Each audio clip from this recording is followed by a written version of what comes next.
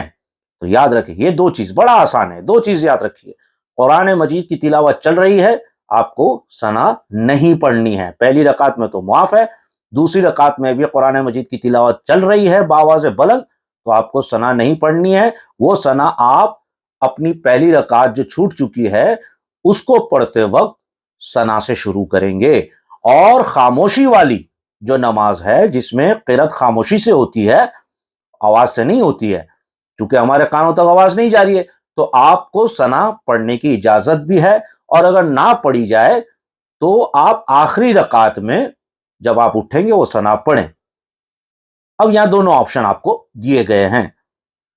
اور پہلی رکعت میں خاموشی والی جو قرأت ہے اس میں پہلی رکعت میں آپ امام صاحب نے اللہ اکبر کہہ دیا اور اس کے بعد آپ جوائنٹ ہوتے تو آپ ثنا پڑھ لیجئے, کیونکہ قرآن مجید کا جو تلاوت کی آواز ہے وہ ہمارے کانوں تک نہیں آتی. میں امید کرتا ہوں اللہ تعالیٰ سے کہ میں آپ کو سمجھانے میں کچھ حد تک کامیاب ہوا ہوں شاید. پھر بھی آپ اس ویڈیو کو بار بار دیکھیے, سبسکرائب نہیں کیا ہے تو سبسکرائب کر لیجئے, بیل آئیکن دبائیں, کامنٹ دیں, شیئر کریں اور لوگوں تک بھی پہنچائیں. اور اگر آپ کو زیادہ سمجھ میں نہیں آ رہا ہے اس میں تو آپ یہ ویڈیو کو 2-4 بار دیکھیں, انشاءاللہ آپ سمجھ جائیں گے. اللہ تبارک و تعالی ہماری نمازوں کو قبول فرمائے. السلام علیکم ورحمۃ اللہ وبرکاتہ.